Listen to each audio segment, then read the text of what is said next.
The prairie wind carried the sound of distant drums across the horizon, a low hum that seemed to rattle the bones of the earth. The year was young, but the land was old, shaped by endless seasons of sun, storm, and war. Settlers pushed westward with wagons heavy with dreams, and tribes rode free across the grasslands, holding tight to the ways of their fathers. It was a time when bloodlines crossed, not by choice but by force, and when two hearts could be bound together by fate, before either had the chance to know what love truly meant. She had been raised on the edge of the frontier, her hands more accustomed to gathering water and stitching cloth than touching the steel of a rifle. Her mother had told her stories of quiet farms and safe nights, but the truth was never so kind. The land offered no safety, only bargains. It gave food only to those who bent their backs, and it took lives in the blink of an eye. She had heard the rumors, whispered by neighbors who kept one eye on the sky and the other on the tree line, that the Comanche rode swift and silent, that they could claim a soul as easily as the hawk claimed a rabbit. When the riders came, there had been no warning. A shout, a fire, a rush of hooves tearing through the soil. Men fell first, rifles raised, but too slow against the thunder of war cries. The women were pulled aside, eyes wide with fear. Children clutched against their skirts. She had screamed for her father, but his face was already lost in the smoke. In that single night, the world she had known broke apart, leaving only the beating of her heart and the knowledge that nothing would ever be the same again. Among the riders was one who seemed set apart, his gaze sharp as the edge of a blade. He was young, yet the authority in his voice carried weight even among warriors older than him. His braids caught the light of the fire as he barked orders, his horse restless beneath him. He looked at her only once, and in that glance, she felt the world tilt. It was not kindness, not cruelty, but something else, an unspoken claim. By dawn, the captives were driven across the plains. The young warrior rode at the front, his shoulders squared, his silence as heavy as iron. She did not know his name then, only the way others listened when he spoke, and the way his presence filled the air like a storm about to break. Fear knotted in her chest, but beneath it ran something she could not name, something that unsettled her more than the ropes that bound her wrists. When they reached the Comanche camp, the air was thick with smoke from cooking fires and the sharp scent of leather and horse. Children darted between lodges, and women watched with eyes that measured every detail. She was led before the elders, her face pale, her body trembling, yet her spine unwilling to bend. She heard words she did not understand, chants and murmurs carried on the air, until one voice rose above the rest, the young warrior's. His tone was steady, his hand lifted toward her, his claim made plain before his people. The meaning struck her like a blow. She was to be wed, forced into a life she had never chosen, tied to the very man who had torn her world apart. The thought hollowed her, yet some part of her, fragile but fierce, refused to break. She stood tall, even as her hands shook, her eyes meeting his without flinching. He saw it. In her defiance, in the fire that glimmered through her fear, he saw something unexpected. He had taken captives before, seen them bow their heads or weep until their voices cracked, but she was different. She met him as though daring him to strike, as though her spirit could not be bound even if her body was. He had thought he wanted obedience, silence, a wife who would submit. Yet in that moment desire tangled with confusion, and he wondered if perhaps he wanted something else entirely. Days passed, marked by the rhythm of camp life. She learned the sound of the river that cut through the valley, the creak of the rawhides stretched on poles, the low hum of women's songs as they worked. The young warrior kept his distance, though his eyes often found her. At night, when the fires burned low and the stars spread wide across the heavens, she would lie awake, torn between dread and a strange pull she could not name. He was no less troubled. For years he had believed his path was clear, to lead, to fight, to claim. Yet with her near, doubts crept in, silent as shadows. She was not what he had expected. She carried loss like a wound, but her spirit refused to collapse. Against his will, he felt a stirring that unsettled him more than the threat of enemy rifles. Desire came, but it was no longer the simple want of possession. It was sharper, more dangerous, laced with questions he had never dared to ask. The elders spoke of the union as destiny, a binding of worlds, a chance to tame what could not be tamed. Yet destiny was a heavy word, and neither of them knew if it was truth or just another chain. She wondered if she could ever find freedom within this life, if her heart could survive the storm of being tied to the very people she had once feared. He wondered if a bond built on force could grow into something real, or if the fire between them would burn them both before it could warm.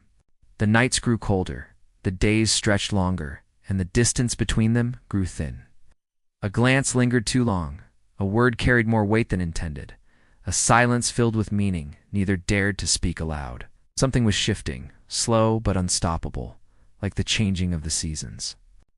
And then came the moment that neither had expected. A test of loyalty, a challenge before the tribe, a choice that would bind them in ways neither could escape. She stood before him, her heart pounding like a drum in her chest, his eyes locked on hers with a question burning beneath their calm. The world seemed to hold its breath, waiting for the answer that could change everything. What he thought he wanted was no longer clear. What she feared she might lose was not so simple as freedom, and as the fire crackled between them, the story of their fate was only beginning, with the outcome still shrouded in shadows. Would desire conquer fear, or would fear tear them apart before they had the chance to know what love could mean? The prairie held its silence, the stars their secrets. As their lives hung in the balance of one unspoken choice, the fire in the center of the camp burned low that night, its glow casting long shadows across the earth. The smoke curled into the sky, carrying with it the scent of wood and the weight of many unspoken thoughts. She sat close enough to feel its warmth, yet her mind was far from the circle of people gathered there. The words spoken in a language she barely understood slipped past her like water over stone, and she felt both present and apart, bound to this world, but not yet belonging to it. The young warrior sat across from her, his face hard, yet his eyes restless. To the others he appeared unshaken, his back straight, his silence strong. But when his gaze brushed hers, even for a moment, she caught the flicker of something deeper, something he could not conceal. It was a tension that grew each day, and though neither spoke of it, it hung between them like a thread stretched too tight. She thought of her old home, often the rough boards of the cabin, the sound of her father chopping wood, the way her mother's hands had smelled faintly of herbs when she pulled her into an embrace. She remembered the nights when the wind howled, and her father would tell her that walls, no matter how thin, could keep out the world if a family's faith was strong enough. Yet those walls had fallen, and now here she was, among strangers who called her a bride before she had chosen the word herself. The Comanche camp moved with a rhythm unlike anything she had known. At dawn, riders left to hunt, and by midday the valley rang with the sound of children's laughter and the clatter of tools. Women stitched hides, stirred pots and carried water from the river, their motions steady, efficient, born of long practice. At first, she felt their eyes follow her wherever she went, some curious, others wary. A few whispered, and she caught the sound of her name twisted into syllables she did not recognize. It was clear she was an outsider, yet not all glances were unkind. One older woman pressed a bowl of stew into her hands without a word, the gesture carrying more comfort than the food itself. But there were others who questioned why she was there at all. She could feel it in the sharpness of their stares, in the way their voices tightened when they spoke to the young warrior. They wanted to know why he had chosen her, why he had bound their people to someone who had been raised in a cabin built on land their ancestors once roamed freely. His decision had unsettled more than just her heart, had stirred unrest among his own. He felt the weight of it as well. Each step he took through camp was measured, every word chosen with care. He had grown up under the watchful eyes of the elders, his path carved by duty long before he was old enough to question it. His father had been a leader, a man whose presence commanded respect. And though he carried that legacy with pride, it was heavy on his shoulders. His people looked to him for strength, for certainty. But with her arrival, certainty had begun to slip from his grasp. He told himself that claiming her had been a matter of necessity, a show of power that ensured his people's dominance over the settlers who crept ever closer into their hunting grounds. A message had been sent strong, undeniable. Yet as days passed, he began to wonder if the message was not only for the settlers, but for himself as well. He had taken her as a symbol, but she was no mere symbol. She was flesh, blood, spirit, and fire, and she unsettled him in ways he could not explain. She, too, struggled with the meaning of her place here. Fear clung to her in the quiet hours, but there was also something else, something that grew harder to ignore. She had expected only cruelty, expected to be treated as a prize stripped of worth, but what she found was far more complicated. The young warrior had not touched her, had not forced her to bend to his will. He had instead watched her, measured her, as though he himself were unsure of what he wanted. It was a kind of waiting, and though she did not fully understand it, it left her with more questions than answers. Still, she could not forget the loss of her family, the burning of her home, the sound of her father's last cry. The images rose in her mind without warning, and with them came a sharp ache that pressed tears to her eyes. At times, she hated him for the part he had played in it all, for the way he had ridden into her life and torn it apart. Yet even as anger filled her, she caught herself studying the shape of his face in the firelight, the set of his jaw, the way his hand rested calmly on the hilt of his knife. There was strength there, but also restraint, and it confounded her heart. The elders began to prepare for the union, speaking of it as though it were inevitable, as though her will mattered no more than the turning of the seasons. Rituals were planned, words to be spoken, gifts exchanged. Each detail tightened the knot in her chest, each moment pulling her further into a fate she had not chosen. And yet, buried deep within her, was a sliver of curiosity she could not deny. What would it mean to be tied to him not only by force, but by something more? Could that ever be possible? Or was it only a cruel trick of her own heart to soften her captivity? He wrestled with questions of his own. He had been taught that a warrior took what he needed, that strength was measured in the ability to command. But strength, he was beginning to learn, could mean many things. It could be the silence that held back anger, the patience to wait, the willingness to see another not as an enemy, but as something else entirely. These thoughts unsettled him, for they did not fit the teachings he had carried all his life. Yet the more he tried to push them aside, the stronger they grew. Tension in the camp deepened as whispers spread. Some believed the union would bring balance, that it would symbolize a bridge between two worlds. Others feared it was a weakness, that it would soften the warrior's resolve, distract him from his duty to lead. He heard the voices of dissent and felt the pressure mount. If he faltered, if he allowed doubt to be seen, it would not be only his place at risk, but the stability of his people as well. One evening, as the sky bled red with the setting sun, she found herself by the river's edge, the cool water running over her hands. She stared at the current, wondering how something could flow so steadily while her own life felt as though it had been caught in a storm. She heard footsteps behind her and turned to see him there, standing a few paces away. For a long moment neither spoke. The sound of the river filled the silence, rushing and endless. When he finally stepped closer, she felt her breath catch.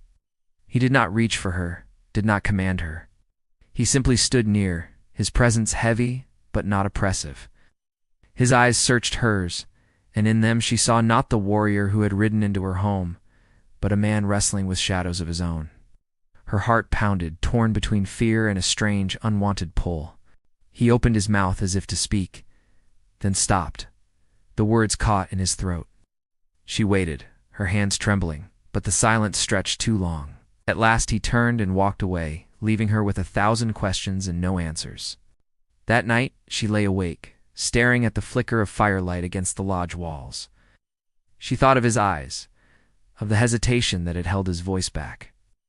Something was changing, both in him and in herself, and it was more dangerous than any weapon. Desire was no longer something she could dismiss as a weakness, for it was shaping her thoughts, blurring the edges of her anger, leaving her caught between two worlds she could not reconcile. And as dawn approached, she knew the days ahead would test them both.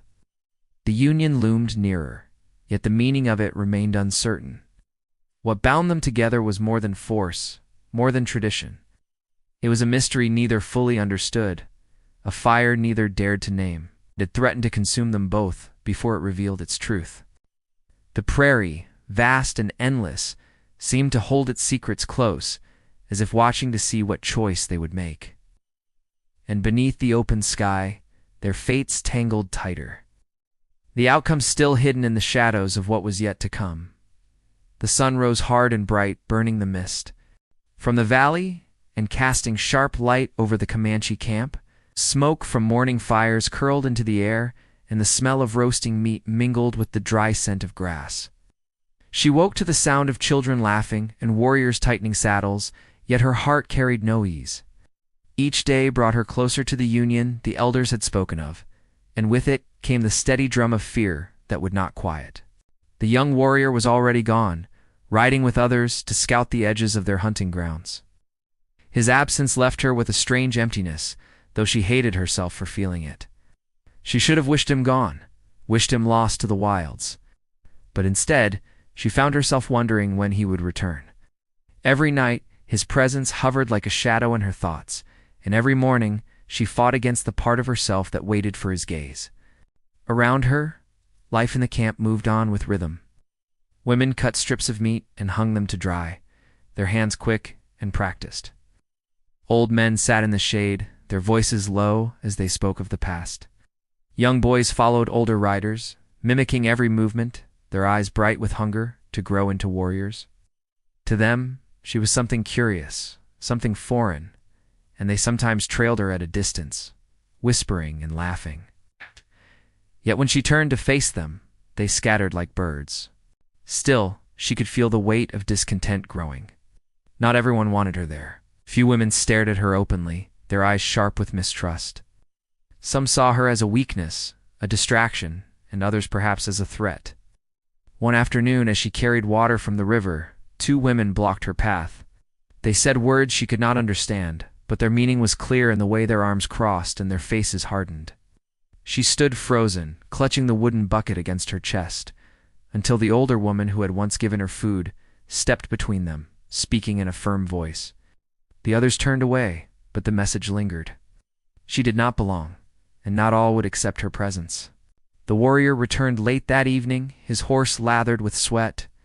His expression was guarded, but his people gathered to listen. He spoke of tracks in the grass, signs of settlers moving closer, wagons heavy with supplies.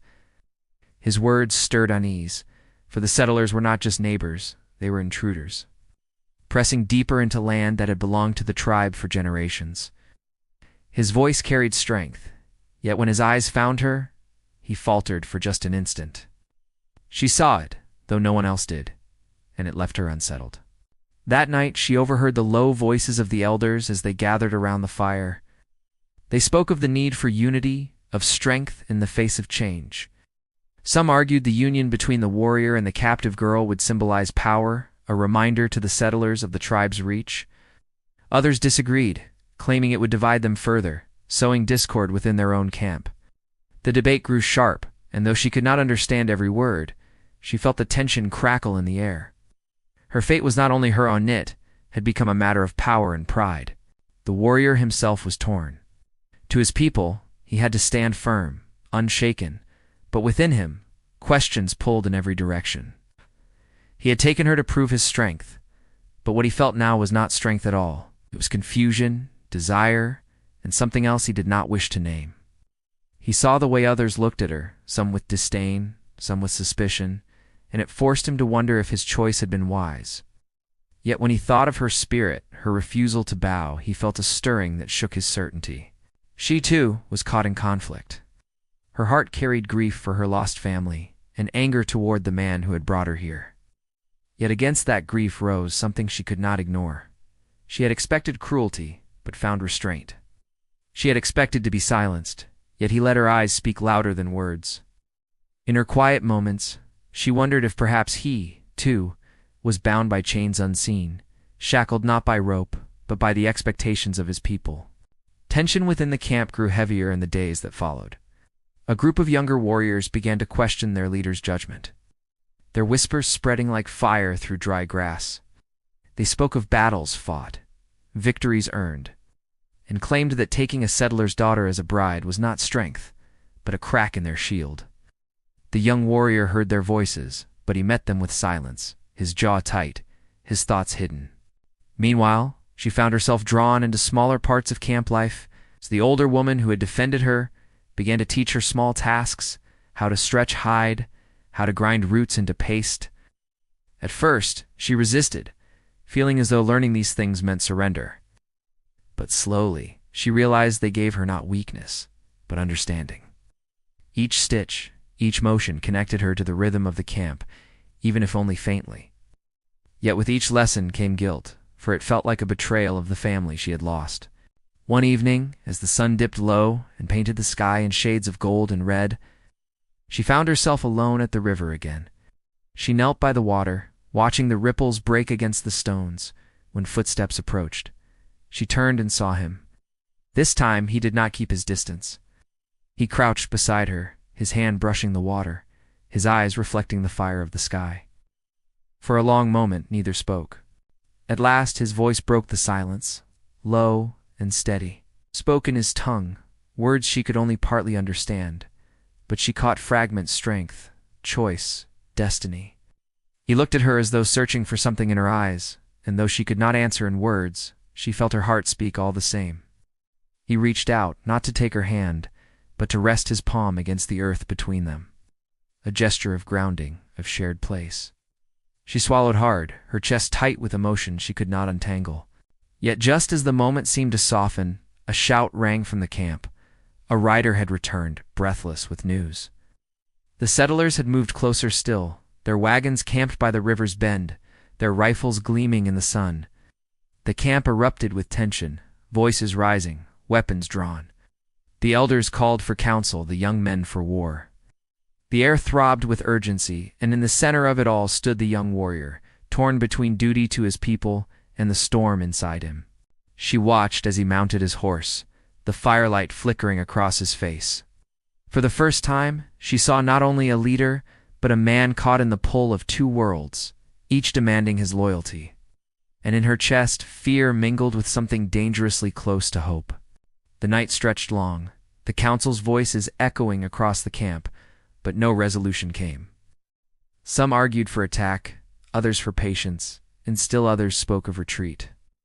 Every word sharpened the divide, and through it all, she felt her own fate caught in the balance. If battle came, would she be seen as burden or prize, as wife or hostage? And if peace was sought, what would her place be in it? The warrior returned late, his face unreadable. He did not speak to her, only stood for a moment outside the lodge, his silhouette framed by the glow of dying fires. She felt the pull between them stronger than ever, yet the space between them had never seemed wider. The prairie stretched silent beyond the camp, vast and watchful. The settlers were near, the tribe divided, and two hearts caught in a web of fate neither had chosen. Suspense pressed down like the weight of an oncoming storm, its first rumble heard, but its full force still hidden. And in that waiting, in that fragile space between decision and consequence, the story of their conflict deepened, its end yet unseen. The days that followed carried the weight of thunder before a storm. Camp was restless, every sound sharper, every silence heavier. The news of settlers so close to the river had shaken everyone, and whispers spread like fire through dry grass. The elders tried to keep calm, speaking of patience, but the younger warriors pressed for action, their blood running too hot to wait. To them, hesitation meant weakness, and weakness meant death. She felt the unease everywhere she turned. The women worked faster, their hands never idle, yet their eyes darted to the horizon as if expecting rifles to appear at any moment. The children played less, their laughter quieted, replaced with the tense questions of when the fighting might begin. Even the horses seemed restless, their movements sharp, their ears flicking at the smallest sound. The young warrior bore the burden in silence. He rode often with scouts, circling the land where the settlers had camped, watching their fires from a distance. Each night he returned with dust on his clothes and shadows under his eyes, his jaw tight, his thoughts hidden. He gave no answers to his people, only promises that the right moment would come. Waiting gnawed at them, and waiting gnawed at him most of all. For her, the waiting was torment of another kind. She lived between two worlds, unwanted in one and uncertain in the other. Part of her prayed for the settlers to leave, to vanish into the horizon and end the storm before it broke. Another part wondered if they might be her salvation, her chance to return to something of the life she had lost. Yet when she thought of leaving, her heart twisted with confusion. The thought of freedom should have been sweet, yet it brought with it the sharp ache of leaving him behind. She tried to bury that thought, but it followed her like a shadow. She remembered the night at the river. the way his hand had touched the earth between them, not reaching for her, yet closer than ever before. She remembered the hesitation in his eyes, the silence that spoke louder than words. He was her captor, yet he was also more, and the contradiction left her sleepless. The division within the tribe deepened. One night, while the fires burned low, a group of young men confronted him. Their voices were sharp, their words filled with challenge. They questioned his leadership, his choices, and above all, his decision to claim a settler girl when war pressed so close to their door. To them, she was not a symbol of strength but of distraction, proof that he had lost sight of his duty. She watched from the shadows as their voices rose, their bodies tense, hands near their weapons. He stood tall, his face calm, his silence holding more weight than their anger. At last his voice cut through the night, low and steady, but each word carried the edge of steel. Though she could not understand every syllable, she felt the meaning. He was reminding them who he was, whose blood ran in his veins, and what power he carried. Slowly their voices fell, their anger simmering but not gone. They turned away, but the camp remained split, and she could feel the crack widening. The next morning she found him sharpening his blade, the light catching on the steel. She wanted to speak, to ask what he planned, but the words stuck in her throat. He looked at her once, his eyes unreadable, and then returned to his work. She felt both dismissed and protected, as though he were building a wall between them that he himself did not want but could not bring down.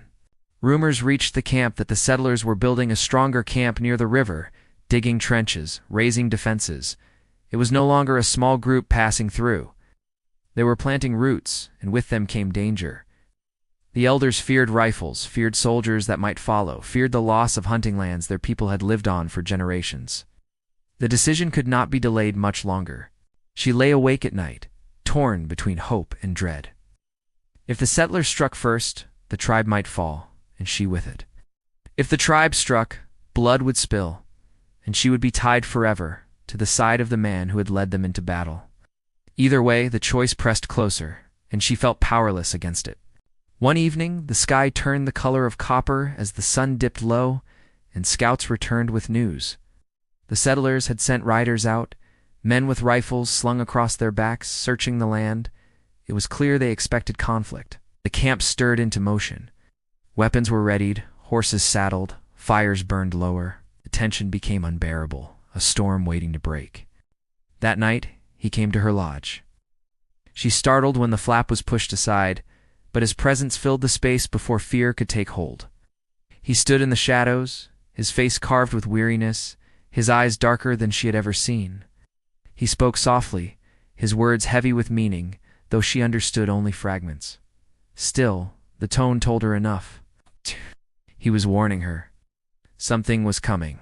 For a moment his hand lifted, as if he meant to reach for her, but it stopped halfway, his fingers curling into a fist. Oh. The silence between them throbbed with everything unsaid. She wanted to speak, to tell him she was afraid, to ask what would happen, but her voice refused to rise.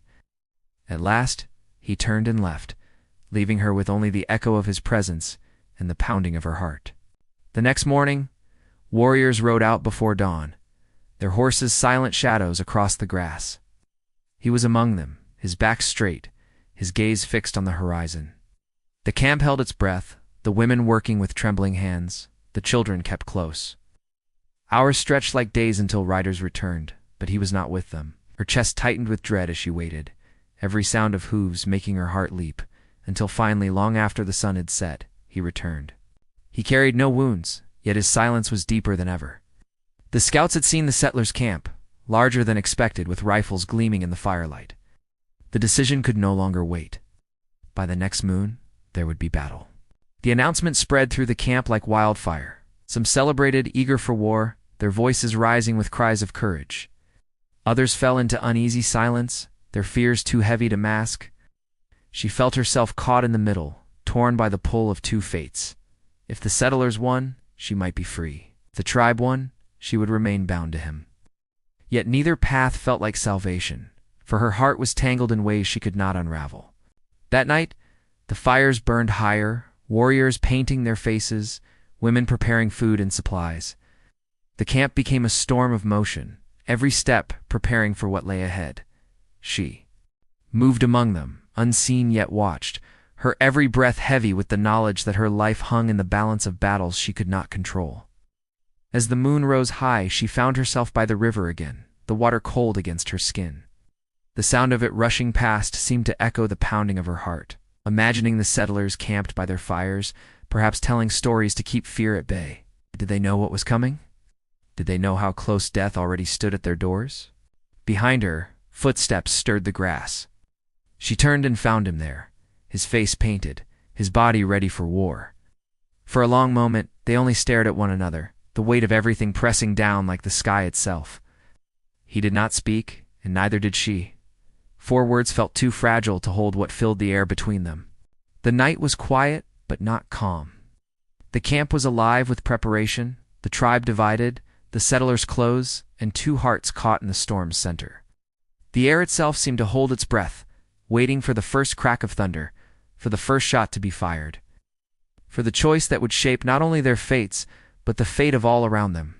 And as the firelight flickered against the horizon, and the warriors sharpened their blades, the story stood at its breaking point, the moment before the world changed forever. With the outcome still hidden in the shadows of what was to come, the first crack of gunfire shattered the silence at dawn. It came from the settlers' camp, echoing across the valley like the strike of judgment itself. Horses reared, warriors shouted, and the prairie erupted into chaos. She stood in the camp, clutching her hands to her chest, her body trembling as the cries of men and the sharp thunder of rifles carried on the wind. Smoke rose in the distance, and though she could not see clearly, she felt the battle as if it were tearing through her own skin. The women gathered the children and pulled them into the lodges, their voices hushed but urgent. Every face carried fear, but also resolve. This was not the first time they had waited in the shadow of war, nor would it be the last. She tried to steady her breathing, but her heart refused. Each shot made her flinch, and with every passing moment her mind screamed one question. Was he still alive? Time blurred. The cries of battle rose and fell, then faded into silence so sudden it seemed unnatural. The air was thick with smoke, and the horizon burned with fire. Hours passed before riders returned. Some bore wounds, some carried nothing but weariness, and among them he rode, his face streaked with dust, his eyes dark but alive. Relief washed through her so strong it weakened her knees. She told herself she should not care that his fate was not hers, yet the truth of her heart betrayed her. The battle had not ended in victory or defeat. The settlers had been pushed back, their camps scattered, but they had not vanished. Their rifles remained, their will strong. The tribe had lost men, and grief hung heavy over the fires that night. Songs of mourning rose into the sky, the voices of women breaking as they sang for husbands and sons who would not return. She sat apart, listening, her own tears falling, though she had not known the fallen men. Loss was loss, and she understood it all too well. He did not speak much in the days that followed. His people looked to him for guidance, yet he seemed caught in silence, weighed down by more than the burden of leadership. He walked the camp with his head high, but at night, when the fires burned low, she sometimes saw him sitting alone, his gaze fixed on the stars.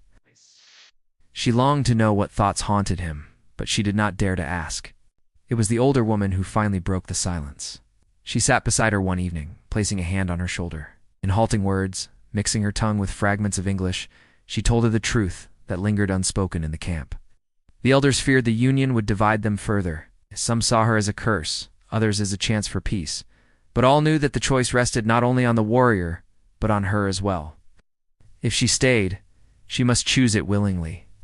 If she left, the tribe might fracture, yet perhaps it would free them both.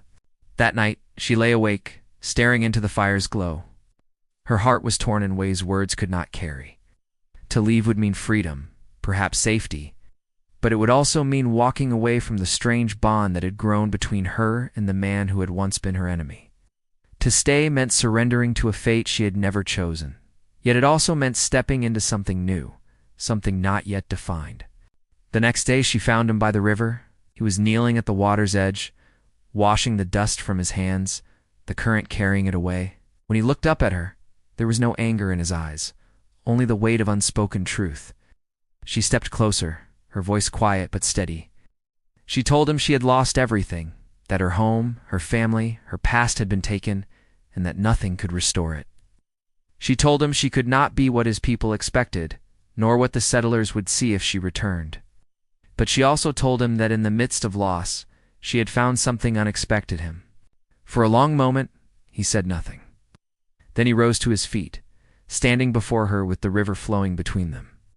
His hand lifted, this time not stopping short, but reaching across to take hers. His grip was firm, but not forceful, a question rather than a command. And in that touch, she felt the choice become clear. When they returned to the camp, the elders watched in silence. Their eyes followed the joined hands, their faces unreadable, but no words of protest came. It was not approval, but it was not rejection either. It was acceptance, quiet and cautious, as if they, too, were waiting to see what would come of this bond. The days that followed were not easy. Whispers remained, and distrust lingered, but the open challenge faded. The tribe turned its attention to survival, to preparing for the return of the settlers, to tending the wounds of battle. Slowly, she became part of the rhythm of life there. She learned to grind roots into medicine, to stitch hides with stronger hands, to carry water without spilling a drop. Children began to approach her without fear, and women spoke to her not only with suspicion, but sometimes with kindness. He grew quieter in those days, but not distant. He carried his duties as leader, yet he returned to her each night, sitting with her in silence. Sometimes speaking of his father, of battles fought, of the weight of being expected to lead. She listened, and though she could not always find words to answer, her presence seemed enough. When the settlers finally withdrew, moving their wagons farther east, the camp breathed easier. It was not victory, but it was reprieve, and sometimes reprieve was all a people could hope for. The tribe rebuilt what had been broken, and though the scars remained, life pushed forward, as it always did. She never stopped missing her old life, her family, her home. That grief lived in her like a shadow, a reminder of all she had lost.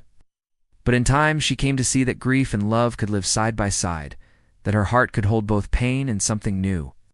What began as captivity had become a path she could not have imagined, and though it was not the life she had dreamed of, it was one she chose. For him, the change was quieter, but no less deep. He had claimed her as a symbol of power, but what he found was a partner who challenged him, who forced him to question what strength truly meant. With her, he discovered that leadership was not only command, but understanding, not only taking, but giving. Desire had led him to her, but what grew beyond it was something far stronger, something that gave him courage even when doubt pressed hardest. Together, they built a fragile bridge between two worlds. It was not easy, nor was it ever without conflict, but it was real. In their union, the tribe found a story to tell not of conquest, but of change, of two lives bound by fate, yet carried forward by choice.